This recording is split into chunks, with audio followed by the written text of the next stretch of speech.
నా సబ్స్క్రైబర్ ఉదయ్ కిరణ్ గారు కామెంట్ పెట్టారండి. దానికి నేను వీడియో రిప్లై చేద్దామని అనుకుంటున్నాను. సార్ గుడ్ ఆఫ్టర్నూన్ అండి. నాకు ఫేస్ మీద ట్యాన్ బాగా అవుతుంది సార్. అలానే ఫేస్ మీద ఏమన్నా సొల్యూషన్ ఉంటే చెప్పండి సార్. ఈ ట్యాన్ కి తగ్గట్టుగా ట్రీట్మెంట్స్ ఏమైనా చేయొచ్చా అని అడుగుతున్నారండి. ఉదయ్ కిరణ్ గారు, చాలా కామన్ ప్రాబ్లం అండి. ట్యానింగ్ వచ్చినప్పుడు మనకి ఎలాంటి ట్రీట్మెంట్స్ తీసుకోవచ్చు, ఎలాంటి సీరమ్స్ వాడొచ్చు అందరు చెప్తూ ఉంటారు. ఒక సబ్బు పెట్టి ఇలా రుద్దంగానే ఇలా తెల్లగా అయిపోతున్నారని. ఒకరైతే క్రీమ్ పెట్టి ఒక ఆఫ్రికన్ పేషెంట్కి మంచిగా క్రీమ్ పెట్టి అది తీసేసినాక మంచిగా తెల్లగా అయిపోయినారని చెప్పి యాడ్స్ చూపిస్తున్నారు. ఇవన్నీ నమ్మవచ్చా? సబ్బు పెట్టి రుద్దేస్తే మన చర్మం అంతా తెల్లగా అయిపోతుందా? ఆ విధంగా ఉంటుందా? నిజంగానే ఆలోచించుకోవాల్సిన అవసరం మనకి ఉంటుంది. సైంటిఫిక్ బేసిస్లో మనం అప్రోచ్ కావాలండి. సబ్బు రుద్దుకుంటే తెల్లగా అయిపోతే అందరు అదే సబ్బు వాడుకుంటారు, అందరు తెల్లగా అయిపోతారు కదండి. అలా కాదు. సబ్బులతోటి మనకి చర్మంలో బెటర్ టెక్స్చర్ అనేది వస్తుంది, బెటర్ టోన్ అనేది వస్తుంది. స్కిన్ హెల్తీగా కనిపించింది అనుకోండి, అదే న్యాచురల్గా టోన్ బెటర్గా అయిపోతుంది అనమాట. సో సబ్బులు కాకుండా మనకి ఏ విధంగా ట్రీట్మెంట్స్ అనేటివి తీసుకోవాలి అనే దాని గురించి మనం ఆలోచించుకోవాలి. నా ఈ ఇన్ఫర్మేషనల్ అవేర్నెస్ వీడియో తోటి మీ అనేక సందేహాలు, అపోహలకి, ప్రశ్నలకి జవాబు దొరుకుతుందని ఆశిస్తున్నానండి.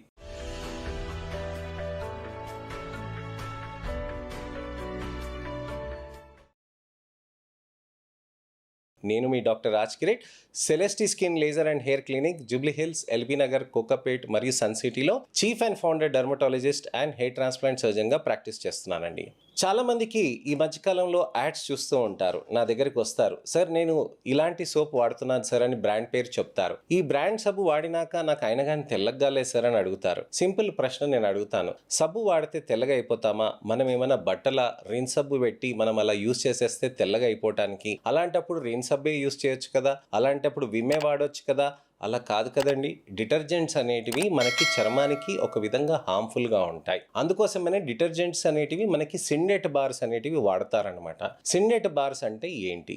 మనకి నార్మల్ పీహెచ్కి, స్కిన్కి తగ్గట్టుగా పీహెచ్ని మెయింటైన్ చేసే సిండేట్ బార్స్ అనేటివి ఉంటాయి. అవి మనకి మాయిశ్చరైజింగ్ కంటెంట్ అనేది పెంచుతుంది. గ్లూటథైన్, వైటమిన్ సి ఉన్న కాంబినేషన్ ఉన్న సోప్స్ ఉంటాయి. గ్లూటథైన్, వైటమిన్ సి సబ్బుతోటి మనం అలా పెట్టి వాష్ చేసేసామనుకోండి, ఏమవుతుంది? మనకి అక్కడ షార్ట్ కాంటాక్ట్ టైం ఉంటుంది. 10-20 నిమిషాలు ఉంచుతామా? ఉంచాం కదా. అలాంటప్పుడు ఎంతసేపు ఉంచుతాం? 10-20 క్షణాలు ఉంచుతాం, మహా అంటే 1 నిమిషం ఉంచుతాం, తర్వాత వాష్ చేసేస్తాం. వాష్ చేసినప్పుడు ఏమవుతుంది? అది అక్కడి నుంచి వెళ్ళిపోతుంది. మనకి 10-20 నిమిషాల్లో మనకి పెట్టేసినాక అంత తెలుపు అయిపోతుందా? కాదు కదా. అది మీకు తెలిసిన విషయమే. సో సింపుల్గా మనం అర్థం చేసుకోవాలి. సబ్బుతోటి మంచి టెక్స్చర్ వస్తుందండి, మంచి సబ్బుతోటి మంచి టోన్ వస్తుందండి. స్కిన్ హెల్త్ అనేది మంచిగా ఉంటుంది మంచి సబ్బుతోటి. కానీ అది మీ చర్మాన్ని మీరు స్వతహాగా మీరు కొన్ని సబ్బులు ట్రై చేసి ఈ సబ్బుతోటి నాకు పడుతుంది అని మీరు డిసైడ్ అవ్వగలిగితే దాన్నే మీరు కంటిన్యూ చేస్తూ ఉంటారు. ఇది ఎప్పుడైనా కానీ మీకు తెలిసిన విషయమే. అయితే ఇప్పుడు సబ్బు కాకుండా మనకి ట్యాన్కి ఏ విధమైన ట్రీట్మెంట్స్ ఉంటాయి, ఏ విధంగా మనకి సొల్యూషన్స్ ఉంటాయి? సార్ అన్నిటికీ మీరు లేజర్స్ చెప్తారు అని అంటారు చాలా మంది, పీల్స్ చెప్తారు, ట్రీట్మెంట్స్ చెప్తారు, క్లినిక్కి రమ్మని అంటారు, ఏ విధంగా అవుతుంది అని అంటారు. మనకి ఎప్పుడైనా కానీ ట్యాన్ అనేది కొద్దిగా ఉందనుకోండి, మీరు సింపుల్గా హోమ్ రెమెడీస్ పెట్టడం కానీ, సింపుల్గా మనకి సన్ స్క్రీన్స్ పెట్టడం కానీ, మాయిశ్చరైజర్ కానీ పెట్టి స్కిన్కి వదిలేస్తే ట్యాన్ తగ్గిపోతుంది. కానీ అదే ట్యాన్ మీకు పిగ్మెంటేషన్గా మారిపోయింది అనుకోండి, సబ్బు రుద్దటంతో కానీ, సన్ స్క్రీన్ పెట్టడంతో కానీ, సీరం పెట్టడంతో కానీ పిగ్మెంటేషన్స్ అనేటివి తగ్గడానికని చాలా సంవత్సరాల టైం పడుతుంది. పిగ్మెంటేషన్స్ తగ్గాలి అని అంటే దానికి మరో మార్గం మనకి లేజర్స్ కానీ, పీల్స్ కానీ, మైక్రో నీడ్లింగ్ సీరం ఇన్ఫ్యూజన్స్ కానీ, మైక్రో డెర్మాబ్రేషన్ అని అంటాము, ఆ విధంగా కానివ్వండి, లేక బూస్టర్స్ అని అంటాము, లేక మనకి పికో లేజర్స్ అని కొత్తగా వచ్చాయి, వాటి వల్ల కానీ, ఐవి గ్లూటథైన్ కానీ, ఇలాంటి అనేక రకమైన ట్రీట్మెంట్స్ ఉంటాయి. ట్యాన్ రాను పిగ్మెంటేషన్ గా మారుతూ ఉంటుంది. చాలా మంది అపోహ ఏం పడతారు, నాకు ట్యాన్ వచ్చింది సార్, నేను ఇది పిగ్మెంటేషన్ లాగా అనుకోలేదు అని చాలా మంది అంటారు. కానీ చూస్తే సివియర్ గా నలుపు ఉంటుంది అనమాట. ఇన్ని సంవత్సరాల నుంచి నలుపు ఉన్నదాన్ని సడన్ గా తగ్గాలంటే ఏ విధంగా ఉంటుందండి? మనకు అంత ఈజీగా కాదు. అలాంటప్పుడు మనం ఎలాంటి జాగ్రత్తలు తీసుకోవాలి, ఏ విధంగా మనం యూజ్ చేసుకోవాలి అనే దాని గురించి నేను చెప్తాను. ముఖ్యంగా ఫస్ట్ మనం తెలుసుకోవాల్సింది ఏంటంటే, ట్యాన్ ఉందా, పిగ్మెంటేషన్ ఉందా అని మనం తెలుసుకోవాలండి. ట్యాన్ ఉంది అని అంటే మనకి సింపుల్ గా ఒక యూనిఫామ్ షేడ్ అనేది మన ఫేస్ పైన ఉంటుందండి. నార్మల్ కలర్ కంటే కొద్దిగా మనకి నలుపు అనేది ఎక్కువగా ఉంటుంది. పిగ్మెంటేషన్ అనేది ఒక నెల రోజుల తర్వాత కూడా తగ్గట్లేదు అని అంటే అది పిగ్మెంటేషన్. నెల రోజులు దాటిన తర్వాత కూడా అది పిగ్మెంటేషన్ పెరుగుతుంది అని అంటే మాత్రం అది డెఫినెట్లీ పిగ్మెంటేషన్ అండి. సో చాలా మంది ఏం చేస్తారని అంటే, నేను ఒక ఎండకి వెళ్ళొచ్చాను సార్, ఆ ట్రిప్కి వెళ్ళొచ్చాను, ఆ తర్వాత నేను నల్లగా అయిపోయాను అని అంటారు. ఆ నల్లగా అయిపోయింది ఒక 4 వారాల్లో ఒకవేళ తగ్గలేదు అని అంటే అది పిగ్మెంటేషన్ గా మారిపోయినట్టుగా. 4 వారాల్లో డెఫినెట్ గా పాత చర్మం అనేది పోతూ తగ్గిపోతూ ఉంటుంది కదండి, దాంతోపాటు వచ్చిన మెలనిన్ కూడా వెళ్ళిపోతుంది అనమాట. సో ఆ విధంగా మనకి ట్యాన్ అనేది దానంత అదే తగ్గిపోతూ ఉంటుంది. మీరు ఎప్పుడైనా గమనించారా? బీచ్కి వెళ్ళొచ్చినా కానీ, గుడికి వెళ్ళొచ్చినా కానీ, బయటికి ఎక్కడ వెళ్ళి వచ్చినా కానీ నల్లగా మారిపోతారు. ఆ తర్వాత ఒక 2-3 రోజులు ఏసీ రూమ్లలో కానీ ఇంటి పట్టున ఉన్నారనుకోండి, మంచిగా చర్మం వచ్చేస్తుంది. కానీ అదే మనకి రోజుగా ట్యాన్ మనకు పేరుకపోతూ ఉందనుకోండి, దాంతో ఏమవుతుంది? పిగ్మెంటేషన్ అనేది పేరుకపోతుంది. సో ఈ పిగ్మెంటేషన్ అనేది మొదలైంది అనుకోండి, దానికి తగ్గట్టుగా మళ్ళీ ఇంకా పిగ్మెంటేషన్ అనేది పెరుగుతూ ఉంటుంది అనమాట. సో ఈ విధంగా పిగ్మెంటేషన్ పెరుగుతుంది అనుకోండి, ఒక 2-3 నెలలు, 4 నెలలు, 6 నెలలు, 8 నెలలు, సంవత్సరం, 10 సంవత్సరాలు, ఇన్ని నాళ్ళ నుంచి ఉన్న పిగ్మెంటేషన్ మీరు ఒక క్రీమ్ తోటి, సీరం తోటి తగ్గిపోతుందా? తగ్గిపోదు. ఎక్కువ నలుపు ఉన్నప్పుడు ఎక్కువ సెషన్స్ అనేటివి చేయించుకోవాలి. ఎక్కువ నలుపు ఉన్నప్పుడు ఎక్కువ స్ట్రాంగ్ క్రీమ్స్, సీరమ్స్ పెట్టాలి. మళ్ళీ స్ట్రాంగ్ అనేది పెట్టినప్పుడు మళ్ళీ స్కిన్ ఇరిటేషన్ అవుతాయి. ఇలా కాకుండా సేఫ్ విధంగా మనం ట్రీట్మెంట్ అనేది చేసుకోవాలి. సో ట్యాన్ రాకుండా మనకి ముఖ్యంగా చేసుకోవాలి అంటే ఫస్ట్ థింగ్ వచ్చేది సన్ స్క్రీన్ తర్వాత మనకి ఉన్న ప్రాబ్లం తర్వాత తగ్గించుకోవాలంటే మనకి సెలిసాఫ్ట్ కానీ మాయిశ్చరైజర్ ఉంటుందంటే, దాంతోపాటు మనకి సీరమ్స్ కూడా ఉంటాయి, దాంతోపాటు ఫేస్ వాష్ కూడా ఉంటాయి. ఇలాంటి అనేక రకమైన ప్రోడక్ట్స్ మనకి అవైలబుల్ ఉంటాయి మార్కెట్లో.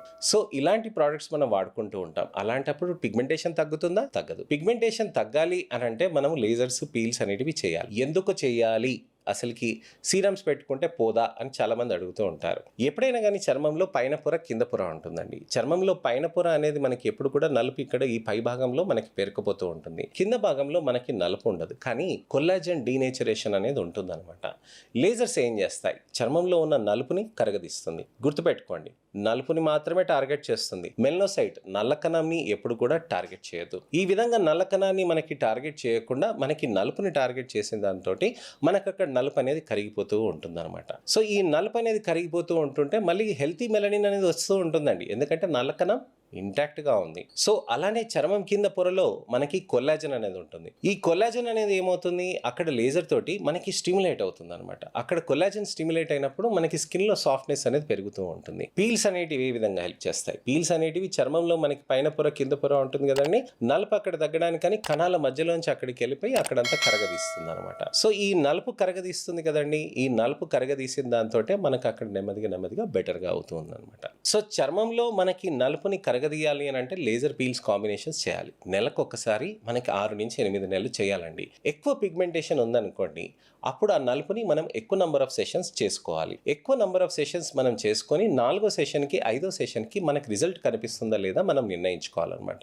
సో ఈ విధంగా మనం చూసుకోవాలండి. Sunscreens, moisturisers, serums, tablets, face washes, దానితో పాటు ఏ ప్రొసీజర్ ఏది బెటర్ ఉందని. మన దగ్గర అనేక రకమైన టెక్నాలజీస్ అవైలబుల్ ఉంటాయండి. పికో టెక్నాలజీస్ ఉంటాయి, క్యూస్విచ్ టెక్నాలజీస్ ఉంటాయి, మైక్రో నీడ్లింగ్ సీరం ఇన్ఫ్యూజన్స్ ఉంటాయి, అలానే మనకి ఫోటో ఫేషియల్ లాంటి ప్రొసీజర్స్ ఉంటాయి, హైడ్రా ఫేషియల్స్ ఉంటాయి. ఇలాంటి అనేక రకమైన ప్రొసీజర్, సాఫ్ట్ లిఫ్ట్, అలానే మనకి డయోడ్ ఇండ్యూస్డ్ స్టిమ్యులేషన్, అలానే ఎల్ఈడి లైట్ స్టిమ్యులేషన్, ఇలాంటివి అనేక రకమైనవి ఉంటాయి అన్నమాట మన దగ్గర. అలాంటివి ఉన్న దాంతోటి మనం ఖచ్చితంగా ట్రీట్మెంట్స్ అనేటివి చేసుకుంటూ ఉంటే బెటర్ రిజల్ట్స్ అనేటివి ఉంటాయి అన్నమాట. సో ఇదండి విషయం. చర్మంలో మనకి మంచి బెటర్ రిజల్ట్స్ రావటానికని మనం ఈ విధంగా ట్రీట్మెంట్ చేసుకుంటే బెటర్గా ఉంటాయి. సో ఇంకేమన్నా అపోహలు కానీ, సందేహాలు కానీ, ప్రశ్నలు ఏమైనా ఉంటే గనక వీడియో రిప్లై కానీ, టెక్స్ట్ రిప్లై కానీ చేస్తే నెక్స్ట్ ఇన్ఫర్మేషనల్ అవేర్నెస్ వీడియో తోటి నేను మళ్ళీ మీ ముందుకు వస్తాను. నా వీడియోని దయచేసి హైప్ చేయండి, అలానే లైక్ చేయండి, షేర్ చేయండి. నా ఛానల్ని సబ్స్క్రైబ్ చేసుకొని నోటిఫికేషన్ బటన్ నొక్కండి. వీడియోస్ నావి అందరికీ షేర్ చేస్తారని ఆశిస్తున్నాను. నా అవేర్నెస్ క్యాంపెయిన్లో మీరు కూడా పాలు పంచుకొని అందరికీ పంపిస్తారని నేను ఆశిస్తున్నానండి. నెక్స్ట్ వీడియోలో మళ్ళీ కలుస్తాను. నేను మీ doctor Raj Kireet, Celesti skin laser and hair clinic, Jubilee Hills, LB Nagar, Kokapet మరియు సన్ సిటీలో chief and founder, senior dermatologist and hair transplant సర్జన్గా ప్రాక్టీస్ చేస్తున్నానండి. నమస్తే.